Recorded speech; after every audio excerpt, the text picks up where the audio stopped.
No nosso painel, então, é como investir em startups na prática. Eu vou pedir que cada um dos painelistas aqui se apresente, tá? É um tema super quente aqui de interesse de todos, tanto pelo lado das startups, né, que tem interesse em captar recursos, quanto aqui dos investidores que investem em startups. Então, eu vou apresentar como exemplo, rapidinho, em 30 minutos, tá? E aí cada um segue a sugestão. Então, meu nome é Peter Seifert, sou fundador e CEO da Valitec. A Valitec é uma gestora de Corporate Venture Capital, nós atuamos como CVC as a Service, hoje para 7 corporações, das quais a ArcelorMittal é uma cliente nossa, que muito nos orgulha servir a ArcelorMittal através do Assolab Ventures. E hoje nós fazemos 30 investimentos por ano, né? Somos os maiores investidores da América Latina de CVC através desses 7 fundos. É um prazer estar aqui junto com vocês, coordenando esse super painel, aqui junto com Orlando, Rafael e Rodrigo. Orlando, se pudesse apresentar, por favor.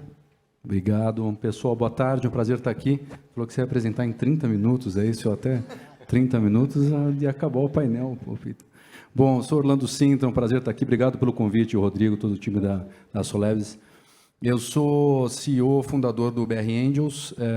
BR Angels é uma associação de investimento anjo.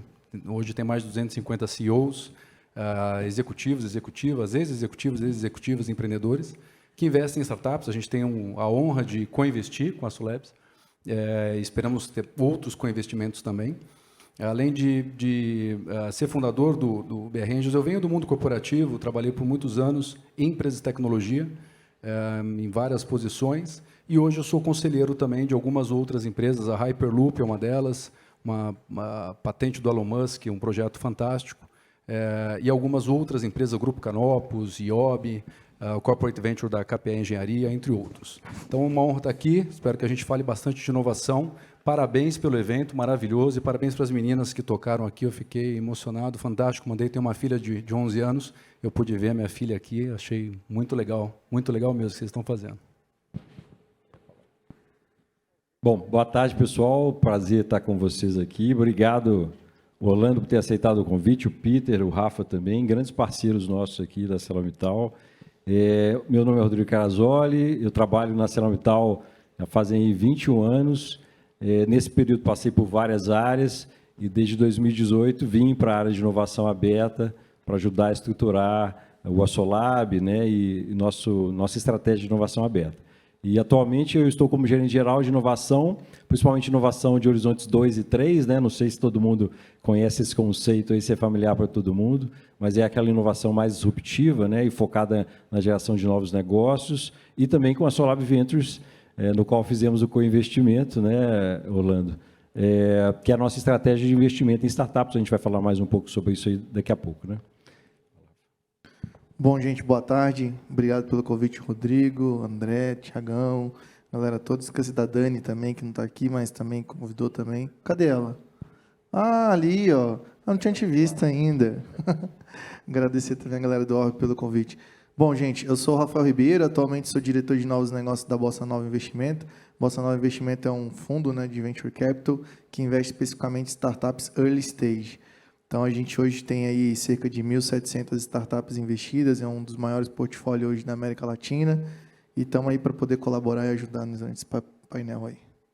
Super bacana. Então, a gente tem aqui o painel, né, de um representante do investidor anjo, nato, né, aqui através da BR Angels, uma corporação, aqui através da ArcelorMittal com a Assolab Ventures, e a Bossa Nova, né, pioneira no Brasil em very early stage, né, micro VC ou pré-seed, né, eu tenho acompanhado bastante a história de vocês, então é um painel bastante rico aqui em visões diferentes de investidores com perfis diferentes.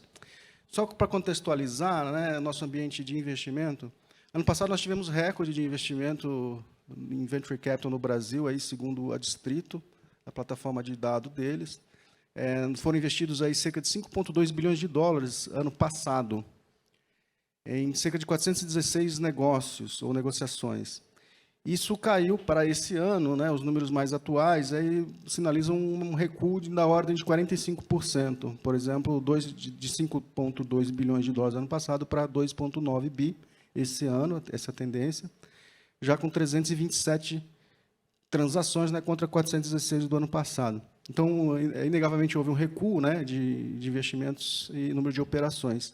Então, a primeira pergunta vai aqui para o Orlando, Como é que ele entende aí, como deve se comportar o mercado de investimentos no Brasil esse ano? Tem fôlego para crescer, ou retomar? Já passou pelo seu melhor momento? Como é que você vê esse ambiente, essa retração e a tendência a seguir em termos de investimento? Legal, legal. Ótima pergunta. Eu acho que eu venho falando isso várias vezes, né, com relação ao mercado e ao ambiente como um todo. Acho que a primeira coisa a se analisar é que não tem uma crise no setor, né? Tudo muda quando você tem uma crise. Eu sempre uso a crise dos Estados Unidos, quando aconteceu a crise do setor imobiliário, que era uma crise específica do setor, né? Algo que aconteceu ali muito específico, e aí aquele setor todo, né, a cadeia toda, ela sofre. Isso não aconteceu no Venture Capital, isso não aconteceu com as startups. O que aconteceu foi uma composição de coisas. A gente pega a pandemia, onde a gente teve uma série de fatores, né? Alguns investimentos fluindo, outros não. Então, muito dinheiro indo para o mercado, no caso das startups, no caso do Venture Capital.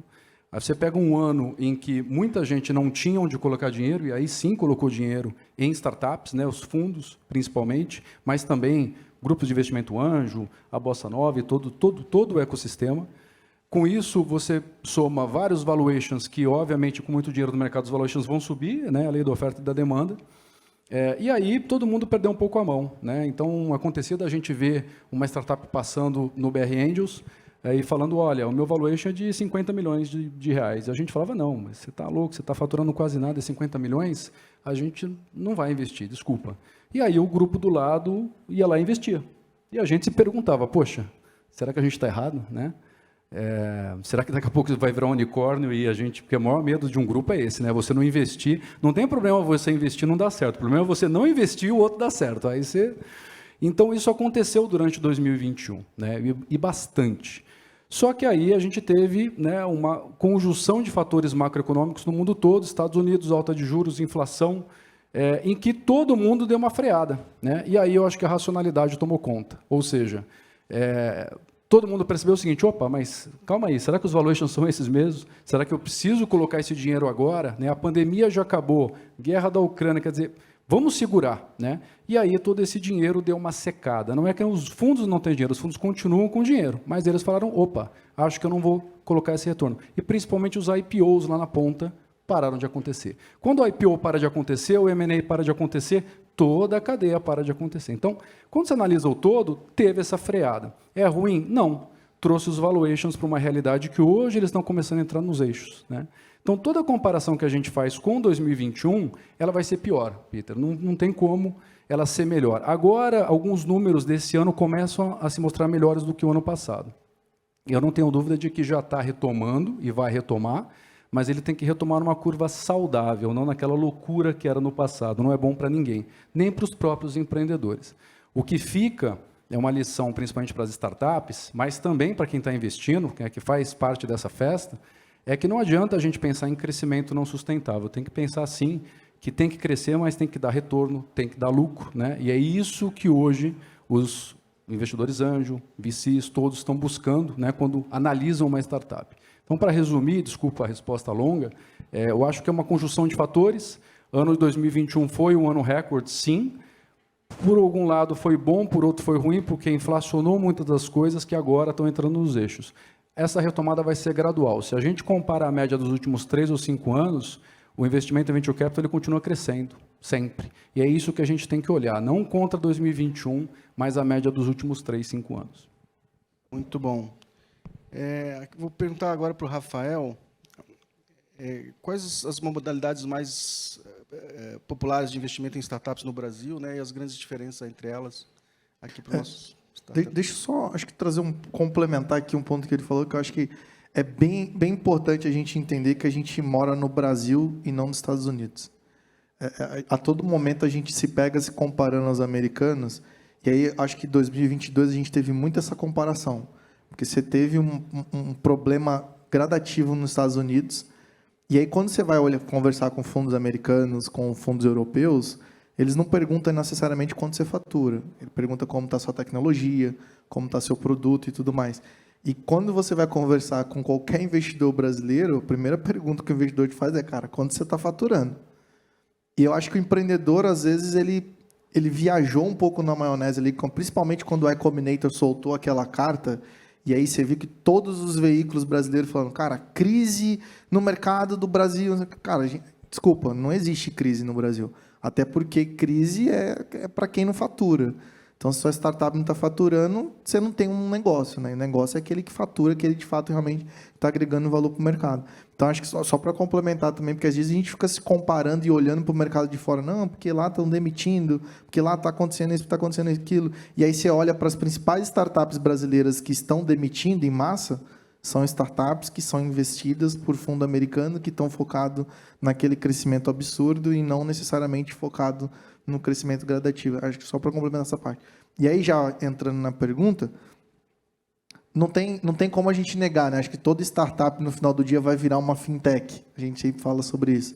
Então, mas a gente tem olhado bastante para o mercado de fintech, mercado de mobilidade, health tech. Eu acho que a pandemia foi muito importante para dois mercados, para o mercado de health e para o mercado jurídico, porque, querendo ou não, antes em Brasília você tinha um controle gigantesco pelos grandes sistemas de saúde, e aí veio a pandemia, uma coisa que a gente lutava há 4 anos para ser aprovado, que não acontecia, era a telemedicina. Com a pandemia não teve jeito, teve que correr e aprovar. Então, deu uma oportunidade gigante.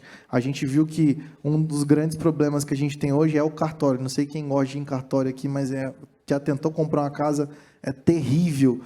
Na pandemia, a gente começou a ter casas sendo compradas ali, 100% do trâmite acontecendo online. Os motoboys gostam de cartório. Tá? Os motoboys gostam, é verdade. Mas a gente passou a ter isso. Então, tem alguns mercados que a gente viu uma evolução muito grande. E aí, uma das coisas também que a gente começou a olhar muito forte na Bolsa nos últimos 2 anos, praticamente, é o mercado do agronegócio. É um mercado que movimenta praticamente 25% a 30% do PIB nacional e tem muito pouco ainda empreendedor olhando para isso. E a curva está bem interessante para o mercado de agro agora, porque está vindo a nova geração na cadeia do agronegócio. Então, os filhos estão tomando e assumindo os lugares do pai, que estão muito mais abertos e sujeitos à tecnologia. Então, a gente vai ver, com certeza, um mercado de agronegócio crescendo absurdamente nos próximos anos, e a gente tem investido bastante nisso dentro da Bolsa. Obrigado, Rafael. Ainda vou fazer uma pergunta complementar aqui para o Orlando, e depois a gente vai para o Rodrigo, para explorar mais um pouquinho do CVC. Orlando, que tipo de startup, nesse cenário atual, no contexto atual, tem mais atraído os investidores lá nas atividades de vocês da BR Angels? A gente não, o Rafael trouxe um ponto, né? A gente nunca, e eu falei isso durante todo esse ponto, que todo mundo falava de crise, né? O botão do pânico, não vai ter mais investimento e tal. Eu sempre falei, né? E no BR Angels a gente notou isso, a gente nunca parou de investir. No early stage, eu acho que a gente sempre viu esse momento como um bom momento, né? A gente ainda continua vendo que é um momento de uma safra muito boa de startups, porque elas são mais resilientes e melhor, os valuations agora são mais racionais. Então, a gente nunca deixou de investir, porque, né, o momento mundial mudou e os grandes fundos não estão colocando dinheiro lá na frente. Não, pelo contrário, a gente continua. Para a gente, né, os melhores investimentos continuam sendo, sempre olhando, né, a gente analisa muito o empreendedor, mas principalmente aqueles negócios que têm um crescimento sustentável, né? A tecnologia, como o Rafael comentou, ela é super importante, o que a startup vai fazer, o mercado, mas no final das contas, como o empreendedor vai lidar com isso, o que ele vai fazer, como é a personalidade dele, quais são os co-founders, né? Como ele se relaciona, a história que eles têm. Porque a gente sabe que aquela ideia vai mudar, né, no estágio que a gente investe. E a gente também tem se preocupado muito, né, a gente investe em todos os segmentos, então para a gente não tem uma preferência por segmento, mas a gente tem se preocupado muito com a liquidez lá na frente. Então, uma pergunta que a gente tem feito, e feito para o próprio empreendedor lá na frente, né, se você não pensa em fazer um IPO, que pode estar muito distante, imagine que vai ser um M&A, vai ser um estratégico, o que vai acontecer? Né? Com quem que você se juntaria ou para quem você venderia a sua empresa? Então, as nossas teses de saída, elas estão começando a ficar cada vez agora mais maduras. Então, a gente tem olhado muito isso, Peter. Quais são os segmentos que, de fato, né, estão tendo uma tese de saída que faz sentido para daqui 3, 5, 7 anos? Né?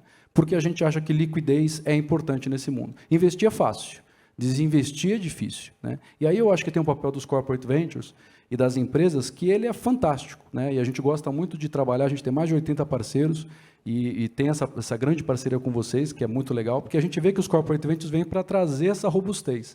E, por que não, também ser uma possibilidade de saída para as startups lá na frente. Muito bom. Pegando o gancho, né, aproveitando. Rodrigo, primeiro conta um pouquinho da história, de como foi criado o Assolab Ventures, né? E aí contextualiza isso nesse cenário de contexto de retração de investimento, em alguns números. Depois eu complemento, né? Na verdade, que também o Orlando pontuou bem, né? Tem muito dinheiro disponível para investir, né? Porque a captação em 2021 foi muito grande, então tem muito dry power, que a gente chama o pólvora seca, tem muito capital disponível para ser alocado, deployed, né? Investido nas startups. Então, essa é uma boa notícia para as startups. Só que agora os investidores estão mais criteriosos, esse é o grande ponto, né? Então, Rodrigo, se puder contar um pouquinho da história do Assolab Ventures e também como ele se encaixa nesse contexto atual de investimentos? Perfeito, Peter. Bom, vou começar falando dos números, né, e trazendo a perspectiva dos números sob a perspectiva do CVC, que eu acho que é interessante também, né? Quando a gente analisa esse contexto geral, trazendo os dados da CB Insights, dados agora recentes do terceiro trimestre, a gente vê um negócio interessante no Brasil especificamente. O número de deals ele está praticamente igual a 2021. Mesmo, contudo, é muito próximo o número de deals. O que acontece é que o volume de investimento caiu muito, ou seja, um reflexo dos cheques que ficaram mais baratos em função dos valuations terem ficado mais baratos também. Então, a gente vê que houve esse ajuste, né, muito forte. Acho que, se não me engano, 80% de queda no volume de investimento com a manutenção do mesmo volume, do mesmo número de deals. Então, é algo... Lá fora, olhando para o mundo, a gente vê também isso acontecendo, mas a gente vê menos acentuado. Então, tem, se eu não me engano, 34% de queda no volume de investimento e 14% de queda no número de deals. Então, daí dá para você fazer a proporção e ver o que está acontecendo no Brasil em relação ao que está acontecendo no mundo, né? Acho que esse é um ponto importante. Mas eu concordo totalmente, né, tanto o Orlando e com o Rafa, de que está mais racional. A gente avaliava, né, pegava os múltiplos, né, lá da Modaran, de SaaS, a gente ficava abismado, né? Os SaaS, os múltiplos que estavam sendo pagos em plataformas SaaS de determinados setores estavam coisas realmente absurdas, acho que muito fora, muito distantes do que seria racional. E eu vejo que esse ajuste é um ajuste que veio realmente para trazer um crescimento mais sadio, né? Principalmente sob o lado do CVC, que está muito, e aí já entrando também nesse ponto, né? Enquanto o VC tem esse racional que o Orlando estava trazendo, de olhar o timing correto de entrada, já visando uma saída, obviamente com um múltiplo, né, que está lá planificado desde o começo, né, Orlando? Você já começa, né, o Rafa também, você já entra pensando quanto que você vai fazer de múltiplo na saída, né? O CVC ele não tem esse racional. É claro que o viés financeiro ele é importante também, né? Ninguém está rasgando dinheiro, super importante o viés financeiro, mas antes a gente olha o viés estratégico, né? E esse viés estratégico ele não necessariamente vai ser capturado nos múltiplos que a startup vai alcançar, mas talvez numa potencial sinergia ou uma complementação na proposta de valor que a empresa tem a oferecer, seja, por exemplo, diversificando o seu portfólio, seja criando, né, outras soluções complementares. A gente tem aí várias investidas nossas aqui hoje que atuam nesse sentido conosco também, então eu acho que são visões complementares. E aí, falando do nosso histórico, né, que foi o que você perguntou também, eu diria assim, bom, de todos os meus pares aí de outras empresas que eu converso, o processo de criação de um CVC nunca é muito fácil. E principalmente se as empresas têm cabeça de M&A, né, que eu acho que é uma coisa, nem todo mundo consegue identificar as diferenças que existem entre as estratégias de M&A, de Venture Capital e de Corporate Venture Capital, mas são estratégias diferentes e complementares, como a gente estava falando aqui agora há pouco. E essa nossa conversa, né, a gente lançou a Assolab em 2018, numa pegada muito forte de trabalhar a inovação sob o ponto de vista do Horizonte 1, né, que são as inovações incrementais, aquelas que estão mais ligadas ao que já existe e está acontecendo, que pode estar muito bem, inclusive, mas a visão é sempre de melhorar, aperfeiçoar, uma visão muito forte de cultura, comunicação, e também tinha uma visão de fomento, né, e continua existindo da mesma forma. E a gente viu depois de passados 2 anos, né, de discussão interna, foi um processo não muito rápido, né, de discussão, tanto aqui localmente quanto com o nosso corporativo global também, a oportunidade de entrar com essa estratégia, que é uma estratégia, eu diria, mais refinada, que exige um certo grau de maturidade muito maior, inclusive, né, para se relacionar. E eu acho que essa trajetória que a gente fez de 2018 até 2021, quando a gente anunciou o lançamento do fundo, ela foi muito importante, porque ela nos preparou para estar nesse momento, para entender qual é a jornada de uma startup, para entender quais são as dificuldades que a startup passa durante essa jornada e como que nós, como corporação, poderíamos ajudá-la a enfrentar e vencer esses desafios, né? Então, foi uma longa discussão, envolveu pessoas de várias áreas da empresa, foi um trabalho bastante colaborativo, com apoio, inclusive, da Valitec também, desde aquele momento, que esteve conosco nos workshops internos, mas que nasceu já muito bem estruturado e com uma capacidade de realização, né? Quando a gente conta os números, né? Está aqui o Thiago, que toca aí com a gente no dia a dia, o CVC, né, Thiago? Você falar que desde agosto do ano passado até agora, a gente analisou quase 800 startups, né? É algo realmente que impressiona, né? E é algo que a gente tem aqui realmente processos bem estruturados para tratar disso, e grandes parceiros também, Bossa Nova e BR Angels estão aqui, são alguns deles, né, para que a gente faça isso junto, porque nesse mercado a colaboração é fundamental, né? Acho que muitos deals vêm através de parceiros e isso é muito bom. Bacana, eu vou pegar esse gancho, né? Existe um mito, se fala muito, né? Se comenta muito, a minha startup, não, eu só quero ter como investidor um venture capital, um fundo de venture capital. O outro, não, eu quero ser só corporação. Então, afinal, o venture capital e CVC, eles competem ou mais colaboram, né? Qual é a visão de vocês, né? Na prática, eles têm mais sinergia, cooperação, e até para ajudar nessa resposta. Tem um dado estatístico da Global Corporate Venture, que fala o seguinte: ao longo da vida, né, do ciclo de captação de uma startup, seed, série A, B, C, pelo menos mais da metade vai receber recurso das duas formas, né? Que em algum momento, né, para uma startup é mais interessante um VC, no outro é CVC, e muitas vezes entram juntos. Então, gostaria de ver um pouquinho a visão de cada um aqui, começar primeiro com o Rafael, depois o Orlando e terminar no Rodrigo. Legal. Não, para mim é extremamente complementar. As coisas, elas super se somam e se complementam bastante. Eu acho que tem que entender, acho que uma das coisas que é importante, eu acho que cada vez mais o mercado está amadurecendo, os nossos founders têm cada vez mais ficado maduros, né, nesse sentido, de entender o que é mais estratégico para ele também. Porque naquele momento talvez é mais estratégico ele ter o CVC e ter o VC. No outro momento é mais interessante ele ter o grupo de investidores que os executivos vão vir, vão somar e vão ajudar bastante ele. Ele quer o smart naquele momento, que é extremamente agregador. Então, acho que uma coisa que a gente faz muito mal no Brasil, e eu me coloco isso também como empreendedor também, às vezes, que é realmente estudar o parceiro que a gente quer. Cara, assim, porque venture capitals, grupos de investidores, CVCs, cada vez tem muitos no Brasil. Assim, tem aumentado bastante, assim, mas deixa eu entender quem são as pessoas que estão por trás, o quanto elas podem me ajudar e o quanto elas podem colaborar comigo para mim sair do ponto A e ir para o ponto B. E aí, quando você começar a entender isso, peraí, eu preciso de executivos que já trabalharam dentro de grandes corporações que vão me ajudar nesse ponto. Cara, temos aqui um grupo de quase 400 executivos lá. Então, se você precisa disso, tem 400 caras que vão virar seu sócio no outro dia e vão te ajudar nisso, porque é interesse dele fazer o seu negócio dar certo. Não, peraí, eu preciso trabalhar estou no mercado de metal. Cara, ArcelorMittal tem um corporate venture, sabe? Então, assim, a gente às vezes esquece de estudar e aí sai feito loucos como empreendedor, batendo em tudo quanto é porta. Eu tenho uma teoria agora que eu falo que o empreendedor ele tem que ter a tese de investimento dele também. Assim como nós, fundo, temos a tese dele, aí eu pergunto para quase que todo empreendedor, eu falo, cara, qual que é a sua tese de investimento? E pouco se vê o empreendedor falando, não, minha tese de investimento é essa. Quase ninguém se pergunta isso. Então, acho que, respondendo a resposta, eu concordo, é super complementar, mas uma outra provocação qual que é a tese do empreendedor, como é que ele entende que cada um é importante naquele momento e o porquê. Tem que saber responder isso também. Legal.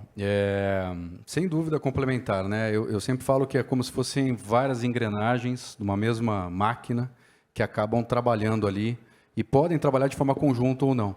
Então, você pega investimento anjo, você pega micro VC, você pega crowdfunding, você pega os corporate ventures, até os grandes bancos, as gestoras. Então, você junta todos esses players, eles são players que estão trabalhando muitas vezes dentro do ecossistema de venture capital, podem trabalhar de forma conjunta ou de forma separada, né? E o empreendedor muitas vezes que vai e fala, olha, né, eu quero buscar investimento com você. No final das contas, quem decide isso é o empreendedor, né? O Diego da Silks está aqui com a gente, ele é que decidiu quem ia investir nele. Ele que falou, olha, o BR Angels vai investir, o Soleves vai investir, a Randon vai investir, né? Ele que vai decidir no final. E ele tem o poder de falar, eu não quero que esse grupo entre, né, no meu cap table, ele não vai investir. E ele pode desejar que um outro grupo entre sim ou não. Cabe aos grupos, né, às instituições, se relacionarem, né? O BR Angels aqui, eu tenho orgulho de falar, a gente é parceiro da Valetec, parceiro da Soleves, parceiro do Bossa. Então, somos todos parceiros oficiais. Então, isso significa o quê? Quando tem um co-investimento, muitas vezes, a gente olha e fala, putz, isso aqui tem a cara da Bossa Nova. Vamos convidar, então, o Rafael. Rafael, vem cá, dá uma olhada nisso. Faz sentido para vocês? Né? Para mim, o mais importante é, primeiro, essa seleção, porque a gente sempre vai chegar e levar para o empreendedor, muitas vezes, se tem espaço. Olha, a gente está fazendo 3 milhões do seu cheque de 5, tem 2 de espaço. Podemos apresentar para um parceiro nosso? Sim, legal. A gente acha que o parceiro é esse daqui. Faz sentido para você? Faz. Vamos falar com o parceiro. E aí, quando a gente fala com o parceiro, eu sempre falo que é como viajar de excursão, né? Você não está mais viajando sozinho. Quando você viaja sozinho é fácil. Quando você viaja de excursão de família é mais difícil. Você tem que trazer todo mundo junto. Então, todo mundo junto entra no carro, todo mundo junto desce, todo mundo junto vai para lá, todo mundo... Aí não dá para falar, eu quero jantar nesse restaurante, outro quer naquele. Não, tem que ir todo mundo no mesmo restaurante. Então, essa eu acho que é a maior dificuldade operacional que existe. Porque se o empreendedor não coordena esse co-investimento, e se a gente não tem um líder do co-investimento, aí vira uma bagunça, né? E aí a gente gira em falso, aí fica todo mundo ali, aí é um querendo colocar uma coisa na cláusula, o outro, e o investimento não fecha nunca. E quem perde? Todo mundo, né? O empreendedor e todos. Então, eu acho que aqui, até pegando como exemplo o investimento que a gente fez em conjunto, por que deu certo? Porque a gente teve isso, né? Sempre vai demorar um pouquinho mais com mais gente, mas, no final das contas, o resultado é positivo. Então, eu sempre chamo a atenção a isso. O importante é os players se conhecerem, se darem bem. Eu acho que nem preciso falar de honestidade, né? Isso é uma coisa que no ecossistema, quando não se tem, é fácil de pegar e o corpo estranho é expelido. Mas saber trabalhar, saber que player tem ali a sua identidade, onde vai agregar valor. O empreendedor, no final das contas, o empreendedor escolher, que a escolha final é dele. E depois que está escolhido, é falar, gente, como é que a gente vai trabalhar de forma conjunta é importante. E aí, só para finalizar, eu passo para o Rodrigo. Quando se trata de um corporate venture, um CVC, eu venho do mundo corporativo, sei bem como as empresas funcionam, né? As empresas têm uma musculatura financeira incrível. Elas são moldadas para serem menos flexíveis, e elas têm que ser menos flexíveis. A empresa não pode falar, eu vou inovar em tudo, né? Ela tem que ser assim, essa é a fortaleza dela. O CVC, o Corporate Venture, ele é fundamental para conseguir essa agilidade da empresa, para conseguir fazer com que isso funcione. Porque se pegar um grupo anjo e falar, vamos fazer um deal, e pegar um corporate venture e falar, vamos fazer um deal, é muito mais difícil fazer um deal via o corporate venture, não tenho dúvida, né? Então, mas o corporate venture consegue traduzir isso para a empresa e fazer acontecer. Então, eu sempre falo, né, corporate venture no Brasil, hoje está ali na casa dos 10% do total. Nos Estados Unidos, esse número é 40%, 50%, é muito mais. Tem um espaço imenso para se construir. É muito importante para o ecossistema, papel que vocês fazem, né, e que todas as outras empresas também façam, porque traz mais dinheiro, traz mais conhecimento, mas tem que ter vocês, porque se não tiver a empresa sozinha, ela não consegue fazer isso, mesmo às vezes com o apoio, né, de uma Valetec especializada, precisa ter uma área aqui dentro que respire isso. É interessante que, quando você olha o Corporate Venture Capital, ele está na 5ª onda, né? Ou seja, começou lá na década de 60 e ele vem evoluindo. E no Brasil, é interessante, a gente tem fundos mais antigos, o Peter até começou, né, talvez um dos primeiros fundos do Brasil, que foi o da Embraer, né, Peter? Mas a maior parte dos fundos são recentes e não tem ainda um track record, né, grande assim para ter essa experiência toda.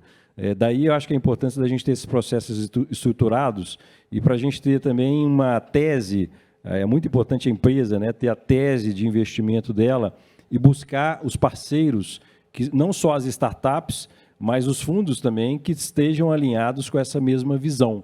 Porque no final do dia você está levando sócios, né? Acho que a startup tem que ter essa clareza. Ela está levando sócios para o cap table dela. E se esses sócios estiverem alinhados, a chance de dar certo, ela aumenta. Mas se eles estiverem desalinhados, pode ser um problema a mais, inclusive, que a startup está comprando ali, além do problema que ela tem que resolver lá na ponta, né? Briga de sócios, né? Muitas vezes eu vejo startup captando para poder limpar o cap table dela, né? Essa parte do dinheiro aqui eu vou separar porque eu quero limpar, eu quero tirar um investidor que está me dando problema aqui, né? Ou seja, o investidor pode ser parte da solução ou ele pode ser parte do problema também. E nesse sentido, eu vejo que a complementariedade entre os fundos de Corporate Venture Capital e Venture Capital são muito grandes. Porque, no final do dia, o objetivo é o mesmo. A gente quer que o negócio dê certo, né? Acho que isso aí é comum. Mas as formas de atuação e a forma de agregar valor, ela é complementar. Então, eu vejo muitas vezes o Venture Capital dando uma estruturação mais profissional ali para a startup, ajudando ela ali internamente em processos, em áreas que ela ainda não é muito boa, trazendo essa visão de mercado, essa visão de investidor, que é muito importante. E eu vejo o Corporate Venture Capital, por exemplo, nós estamos fazendo com as nossas investidas, né? Por exemplo, abrindo o mercado. Então, como a gente tem uma base muito grande de cliente, parte, por exemplo, das soluções se aplicam a eles, então é muito lógico, né, da gente apresentar essas soluções, né, por exemplo, a Agile está aqui, a própria Sirius também, né, a gente pegar essas soluções e falar, olha aqui, são soluções fantásticas, são complementares à nossa proposta de valor, talvez você devesse conhecer, pode ser que agregue muito valor para você também. Isso tem dado muito certo, a gente tem tido aí, né, a Agile, o Vitor da Agile está aí, né, Vitor, me corrija se eu estiver mentindo aqui, mas tem aberto as portas do mercado e vários novos negócios têm sido fechados e apoiando para que a startup escale, né, e ganhe tração mais rápido, né, e de forma sustentável. Acho que esse é um ponto importante também, né? A gente está muito importante no crescimento, mas no crescimento sustentável. Essa visão de que vamos crescer 10 vezes, né, e vamos pular de captação para captação, e lá na frente a gente vê o que vai acontecer, ela, ainda mais agora, a gente está vendo os write-offs acontecendo no mercado aí, né? Acho que está mais do que provado que esse modelo está em xeque, né? E a corporação olha muito para isso também, né? Esse tipo de investimento, geralmente as corporações não gostam muito disso, né? Posso complementar um ponto só, Peter, que a gente falou um pouco aqui, e é uma coisa que vocês não fazem, pelo menos a gente não viu, e a Randon também é um outro exemplo, que é um parceiro nosso, não. A gente tem vários corporate ventures que são parceiros e a gente não vê isso, não vê em vários deles, mas já presenciamos no mercado. Eu fui conselheiro de alguns corporate ventures, do Alpha Collab, do Conglomerado Alpha, sou da KPE agora, da CAP, né, KPE Engenharia e vários outros. Uma discussão que sempre aparece, muitas vezes, e que é da empresa, é às vezes querer fazer o investimento, mas já querer ter alguma amarra, alguma coisa no futuro para uma potencial aquisição, né? E que isso afugenta muitas vezes a startup, né? Então, uma das coisas que eu acho que também é um grau de maturidade dos corporate ventures, isso é só uma observação, que eu acho que tem vários corporate ventures que já perceberam isso, mas talvez alguns que estejam nascendo que ainda não perceberam, é que quando eles nascem, começam a se estruturar, mas vão com essa pegada de que eu quero investir, mas eu quero ter aqui uma vantagem para que eu possa te adquirir ali na frente. Pode parecer uma boa ideia, mas não é, porque, obviamente, a startup casou, né? Ela está namorando, mas ela já foi prometida lá para frente. E nenhum empreendedor vai querer fazer isso se ele acha que tem um negócio saudável. Então, é algo que vocês não fazem, é algo que, de novo, né, a gente não viu em vários, mas a gente vê que alguns tentam ir por esse caminho, mas é um caminho que a gente acha que, pelo menos do nosso ponto de vista, apesar de ser bom para a gente, né? A gente olha e fala, poxa, que legal às vezes investir, já saber que alguém vai comprar lá na frente, mas isso limita e o mercado acaba não gostando. É um ótimo ponto, né? Acho que uma grande mensagem dessa parte do painel é que, no final do dia, quem escolhe o investidor nesse contexto de muito capital disponível para investimento, apesar da retração, mas é uma retração positiva, né? Que nós agora estamos comprando em investindo em valuations mais razoáveis, né? Esse é o nosso entendimento. O justo, né? Mais valuation né? justo, na verdade. Razoável. Não é nem razoável, não, valuation justo. Então, nesse contexto de bastante capital disponível, quem escolhe o investidor é o empreendedor. Ele tem que ter clareza aí da sua tese de investimento, né? Qual é o tipo de investidor que mais agrega valor para ele naquele estágio, muito bom exemplo do Rodrigo, né? Uma startup mais B2B, por exemplo, né? Pode olhar com mais carinho para um corporate venture capital no estágio inicial, por exemplo, que ela vai abrir clientes para ela ali, né? A corporação vai abrir clientes, como o Rodrigo comentou, e assim vai, né? São vários exemplos. Então, dependendo do estágio, pode ter um tipo melhor, ou um conjunto, né? Melhor, VC junto com o CVC, para cada startup. Isso acho que é um ponto-chave. E eu acho muito um ponto que o Orlando trouxe, né? Essa é uma comunidade pequena de investidores, todos se conhecem. Esse é um jogo de reputação, né? Um jogo de reputação. Por exemplo, a Valitec, hoje, a gente está fazendo 30 investimentos por ano. Desses 30, pelo menos 20 são co-investimentos, e nós não estamos liderando a rodada, alguém está nos convidando para participar. Então, só estou dando um exemplo, todos nós aqui investimos bastante, né? Então, reputação, você ser reconhecido no mercado como um investidor que agrega valor, é fundamental para manter e se perenizar nesse mercado. Tá? E aí, obviamente, você não pode ficar inventando cláusulas que afugentem, né? Ou te queimem no mercado. Né? Esse tipo de jabuticaba, né? Acabam queimando, sai pela culatra, né? Você acaba se queimando, daqui a pouco ninguém te convida mais para investir ou co-investir, ou você ser um investidor. Tá? Então, tanto o CVC, VC, todos têm essa preocupação sempre constante de ser um investidor que agrega valor e tem uma excelente reputação no mercado, porque um empreendedor conversa com os demais, né? E essa conversa é rápida, é por WhatsApp ali, né? Então, ele falar bem de você vai te trazer um pipeline ainda de melhor qualidade.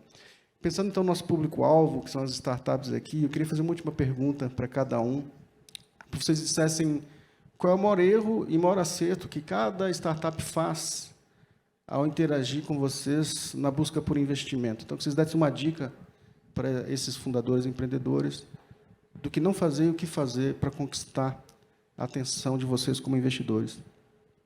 Vou começar. Acho que o maior acerto é conversar com as startups que são investidas pela gente. Conversar com os fundadores e falar, cara, o quanto eles estão te ajudando no dia a dia, quanto eles estão impactando a vida da sua startup, e pouco a gente vê os founders fazendo isso. Acho que esse é o maior acerto que o founder pode ter. E o maior erro é saber vir procurar e pedir investimento sem saber exatamente como a gente pode ajudar. Então, acho que esses são os dois principais erros, assim, para ser bem mais pragmático aqui. Eu concordo com o Rafa. E, bom, eu agrego que talvez o maior erro que eu vejo também é não serem transparentes. Às vezes, a busca, né, do FOMO, o Fear of Missing Out, meu competidor captou e eu preciso captar também, né? Não quero ficar para trás, é um certo orgulho, né? Essa captação por captar, eu não acho que é sadio. Eu vejo isso como um erro e isso pode trazer problema, porque o dinheiro não vem sozinho, né? O dinheiro vem com obrigações, vem com compromissos, né? E é importante o empreendedor ter clareza sobre isso e ter clareza também sobre, pelo menos, uma visão de futuro. Ele não precisa ter um plano detalhado, porque esse plano vai ser construído e ele vai pivotar com certeza ao longo da jornada, mas ele precisa ter uma visão de futuro, um propósito, né, do que ele está construindo ali. Não é simplesmente, o negócio não é simplesmente para ganhar dinheiro, né? O dinheiro deveria ser a consequência. O principal é o que ele quer transformar, o que ele quer mudar, na verdade, né? Qual que é o propósito que ele criou aquele negócio ali. Então, vejo que esse é um ponto importante, né? E essa clareza, né? A falta de clareza é um erro grave. E o acerto é discutir bastante esse pré-investimento. No caso de um CVC entrando, né, a gente faz questão de discutir desde o começo, antes do investimento, qual que é o caminho, né, de futuro, né, qual que é, por que unir, por que nós dois juntos, né, a corporação e a startup, por que isso é bom, por que isso vai dar certo, né? Então, fazer essa conversa prévia de forma clara. E é óbvio que depois do deal, essa conversa ela vai ser detalhada, né, no nível de... Conversava isso ontem, inclusive, com uma das investidas. Ter essa clareza antes é muito importante, porque senão você assina e depois fala, e agora? Né? Como é que vai ser agora? Depois que assinou, né? Então, eu acho que é muito importante ter isso e já ser discutido previamente antes da assinatura do contrato. Bom, eu acho que o maior erro que a gente vê muitas vezes a gente avalia tudo muito em comitê no BR Angels, né? Eu sempre falo que eu não tenho nenhum poder de aprovar nenhuma startup e nem declinar. A gente faz tudo isso em vários comitês, com várias cabeças. E quando eu pensei na governança, né, e montei dessa forma, eu já fiz exatamente pensando em usar a inteligência coletiva. O maior erro que a gente vê, às vezes, é o empreendedor ou empreendedora que confunde, às vezes, a assertividade, a segurança com arrogância, com soberba, e ele ou ela não consegue, né, se coloca de uma maneira errada, né? Se coloca muitas vezes de uma maneira de que tem todo o poder de buscar o investimento com quem quiser, e às vezes se coloca de uma maneira arrogante, né? Que a startup é melhor, é boa, é isso, aquilo, etc. E às vezes a startup é muito boa mesmo, e as pessoas são boas, mas é uma questão de postura, e a postura conta muito nesse momento, né? Então, acho que o maior erro é esse, e é um erro, na minha opinião, bobo.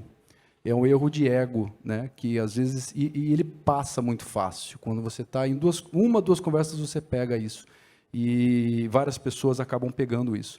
Então, esse é o maior erro que a gente pega. Não é financeiro, não é de PowerPoint, não é processual, não é tato. E o maior acerto, eu acho que são aqueles empreendedores ou empreendedoras, e o Diego fez isso muito bem, o processo dele, que tratam o processo de investimento como um processo de vendas, né? Então, é como aquele cliente que você quer conquistar. Então, você vai lá falar com um fundo, um grupo de investimento anjo, etc. Você quer conquistar aquele cliente. Então, o que você faz quando você quer conquistar o cliente? Você estuda aquele cliente. Você vai entender como é que ele age. Você vai entender o que você precisa falar para ele sem mentir. Você vai abrir para ele as informações que ele pede. Você vai entender com ele como é que é o processo. Não vai ditar qual que é o seu timing do processo. Então, você vai fazer de tudo para, no final das contas, assinar um contrato que não seja uma mentira, que seja verdade, seja bom para os dois lados. E você vai, principalmente, saber se aquele cliente é um cliente que você quer para você, porque você pode, no meio do caminho, falar, não é um cliente que eu quero. Eu acho que poucas startups percebem que o processo de investimento é um processo de venda, né? E às vezes, alguns VCs ou grupos anjo ou corporate também não percebem que o processo de investir também é um processo de venda, né? Você também está se vendendo. No BR Angels, a gente tem uma etapa em que, quando a gente decide que está mais para investir do que não investir, a gente entra numa etapa da gente se vender para a startup, né? Eu ligo pessoalmente para o empreendedor e falo, eu queria fazer um call com você para falar quem é o BR Angels, fale com as nossas startups, se quiser a gente faz mentoria para você sem nenhum compromisso, porque a gente quer que você entenda quem é o BR Angels, para ver se é quem você quer mesmo, e se você gostar, ótimo, porque isso só vai fortalecer a relação. Então, é um processo de venda contínuo. Eu acho que, às vezes, os empreendedores não entendem. Os que entendem, cara, esse é o maior acerto, e aí acaba que acontece, né? Aqueles que entram e, não, o processo é assim, estou indo, tal, porque fulano vai investir, porque ciclano vai ir, a rodada vai fechar, acaba não funcionando. E hoje, menos ainda, porque hoje ninguém está investindo no solavanco, né? Antigamente, você ainda ficava meio com medo de perder o time. Mas hoje todo mundo caiu na real de que, cara, se perder, perdeu, paciência, vamos fazer o investimento certo, porque não é isso que vai fazer diferença. Muito bom. Então, gostaria de agradecer muito a participação aqui dos painelistas, né? Nosso tempo acabou, infelizmente. Já ficamos antenados no próximo ano, né? Agora tem a obrigação de superar, né? Está indo muito excelente esse evento, tá? Ano que vem vai ficar o desafio de ser ainda melhor. Então, gostaria de agradecer a todos os painelistas aqui e uma salva de palmas, por favor.